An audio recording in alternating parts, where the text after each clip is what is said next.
இறையேசுவில் பிரியமுள்ள சகோதர சகோதரிகளே, இன்று மிக வேகமாக ஓடிக்கொண்டிருக்கின்ற இந்த நவீன காலத்திலே நாம் பொறுமையையும் நிதானத்தையும் இழந்து அவசரத்தில் பல தவறுகளை செய்து விடுகின்றோம். அதன் பின் அத்தவறுகளுக்காக மனம் வருந்துகின்றோம். இன்றைய திருவழி பாட்டு வாசகங்கள் நமக்கு இயேசுவின் வருகைக்காக காத்திருக்கும் நாம் பொறுமையுடனும் நிதானத்துடனும் இருக்க வேண்டும் என்றும், அப்படி இருந்தால் என்ன பயன் என்றும் எடுத்து கூறுகின்றது.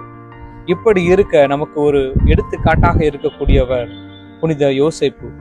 புனித யோசேப்பு அன்னை மரியாளை இகழ்ச்சிக்கு உள்ளாக்க விரும்பாமல் பொறுமையுடனும் நிதானத்துடனும் இருந்தார். இறை திட்டத்தில் பங்கு பெற்றார். கிறிஸ்துவின் வருகைக்காக காத்திருக்கும் நாம் பொறுமையுடனும் நிதானத்துடனும் இருப்போம். இறை திட்டத்தில் பங்கு பெறுவோம். கிறிஸ்துவுக்கு உகந்தவர்களாக வாழுவோம்.